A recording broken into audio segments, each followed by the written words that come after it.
Bodenabino, salutations, Madame Colombe sur PDC Legacy. Dans cette nouvelle émission, nous explorons et nous démystifierons les concepts de connaissance de soi et conscience de soi.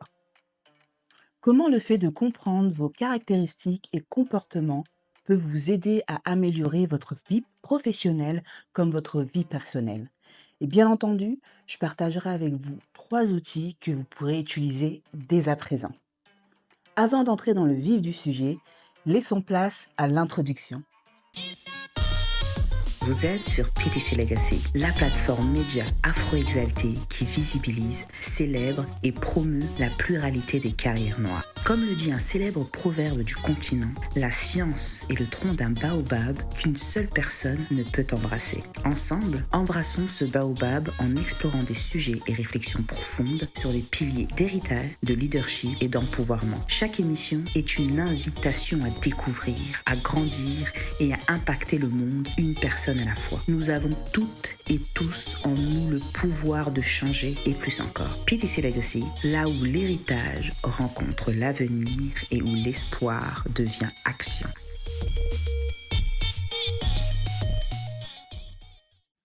La connaissance de soi, c'est la compréhension approfondie de qui vous êtes en passant par vos caractéristiques, vos valeurs, vos limites, vos croyances et tout ce qui vous compose. Que ce soit sur le plan psychologique, émotionnel ou comportemental. C'est une sorte de notice personnelle qui vous permet de comprendre vos forces, vos faiblesses, mais également vos talents, ce qui vous anime et ce qui vous met en action.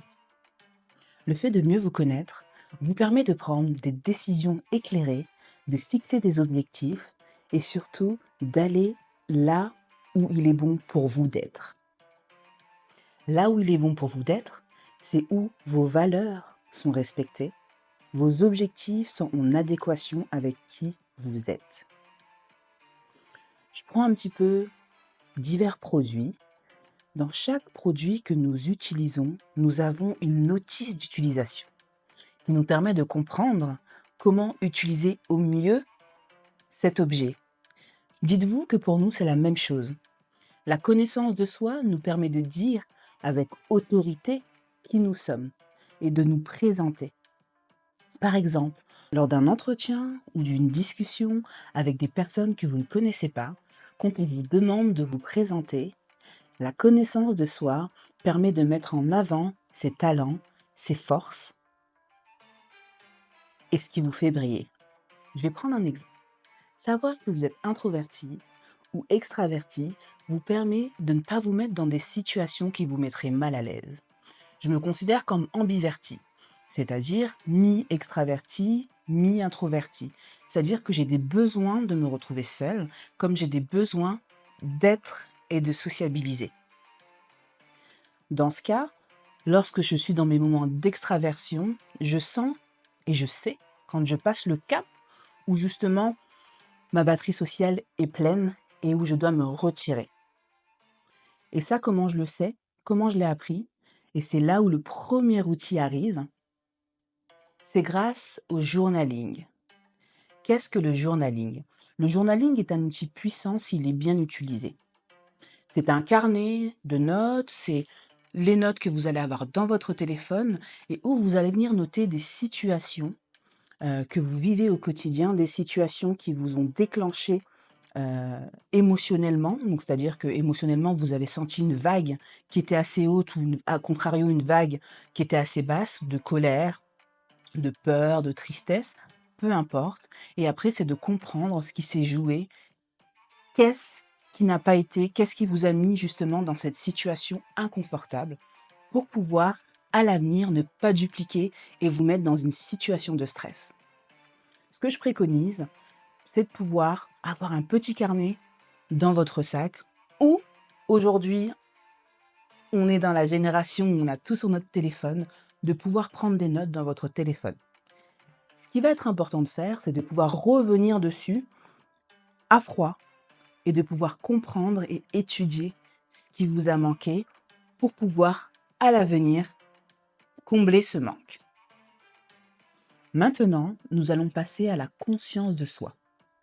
La conscience de soi, c'est la manière que chacun a de se percevoir de manière objective et de comprendre les mécanismes qui se jouent.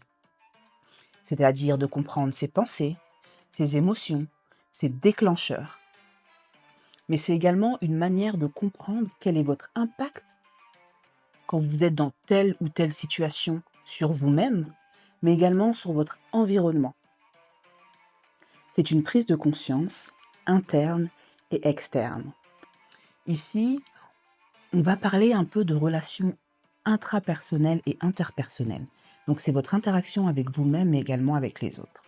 Et c'est de comprendre comment vos comportements peuvent impacter ce qui vous entoure et impacter également vos pensées. En quoi c'est important? C'est important car ça vous permet de prendre des décisions éclairées et de savoir quelles sont les situations qui vous sont favorables ou à contrario défavorables. Et c'est également le fait de comprendre ce qui peut vous déclencher et de pouvoir l'analyser pour la prochaine fois gérer la situation de manière plus adéquate. Je prends pour exemple le ton de ma voix ou ma manière de communiquer. Plus jeune, quelques années en arrière, j'avais une manière de parler avec une certaine autorité qui pouvait être perçue pour les autres d'agressive. Ok.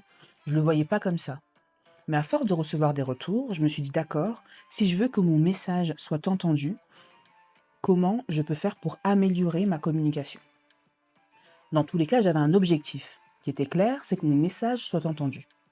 Donc il était important pour moi d'avoir une attitude qui me permette que mon message soit entendu. Donc il fallait que je change ma communication. Et c'est à ce moment-là que j'ai connu la communication assertive, c'est de pouvoir dire ce que l'on a à dire en prenant en compte qui on est, mais en prenant en compte également la personne qu'on a en face de soi. Et c'est là où, en parallèle, j'ai compris la différence entre la sincérité, l'honnêteté, la franchise et la transparence. Ce sera la suite, potentiellement, d'une prochaine émission. Mais ici, le fait de communiquer de manière différente, de communiquer avec assertivité. Donc l'assertivité, comme je l'ai dit, c'est de pouvoir dire ce que vous avez à dire en prenant en compte qui vous êtes vous et en prenant en compte l'autre pour que le message ne soit pas perçu de manière agressive, de manière trop autoritaire, etc., etc. Donc ça, comment on s'en rend compte? C'est par rapport aux réactions des gens. Euh, donc c'est-à-dire que moi, dans le passé, ce que je le disais, j'étais contente, je l'avais dit et pour moi c'était clair. Mais en fait, le fait que les personnes le perçoivent d'une autre manière et osent, pour certaines personnes, me le dire, donc j'ai compris qu'il y avait un changement qui était nécessaire à faire parce que j'avais un impact potentiellement négatif sur mon environnement et sur mes relations avec les autres. Et ce qui m'a permis, en changeant ça, de me rendre compte de la force de la confiance de soi. Donc ça, c'est un petit exemple. Un des premiers outils qui m'a aidé justement dans la conscience de moi-même est le MBTI. Donc c'est un test de personnalité que j'ai fait sur internet et qui m'a permis de décrire un peu ma personnalité, ce qui me motivait et ainsi de suite. En répondant à plusieurs questions, un profil de moi-même a été fait.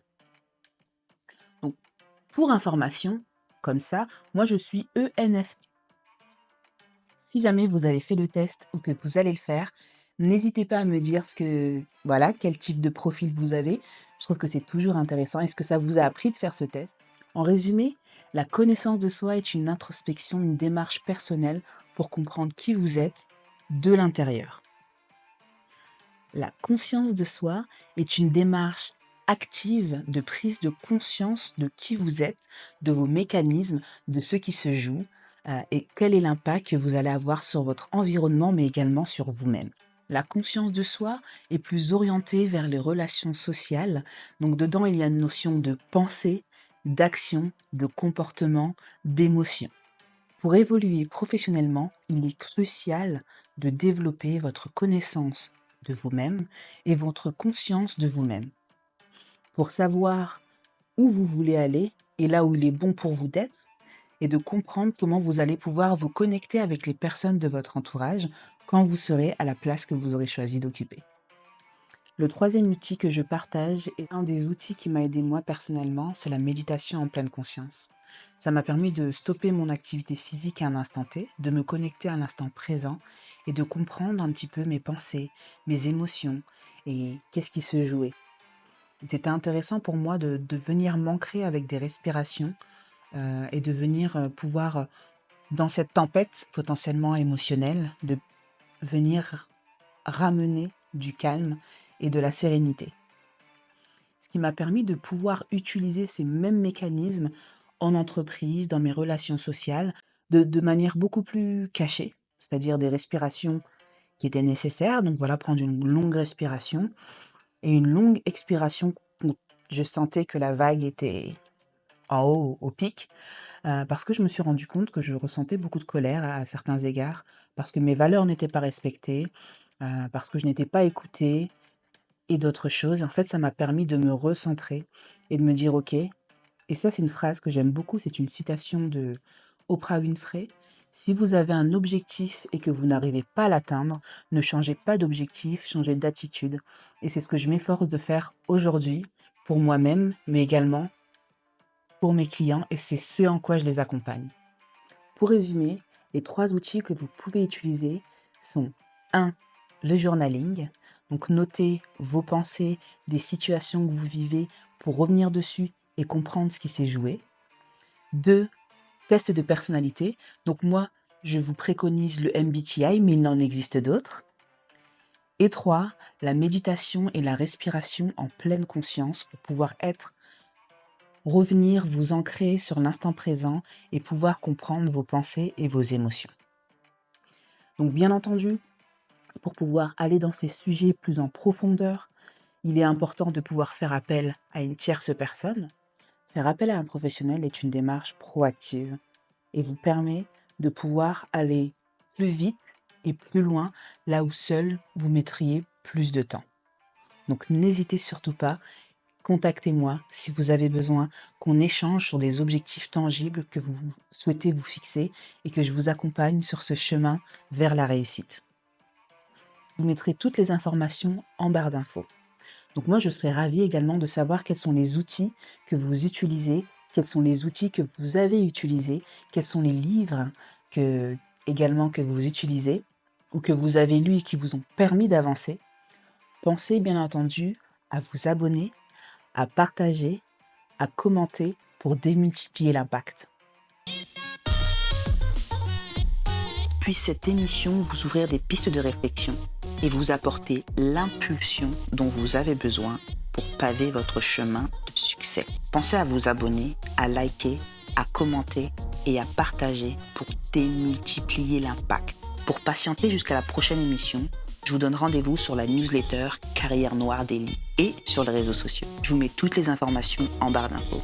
Souvenez-vous que nous avons toutes et tous en nous le pouvoir de changer et plus encore. Embrassez cette nouvelle semaine pleine de promesses. Botika la malamu.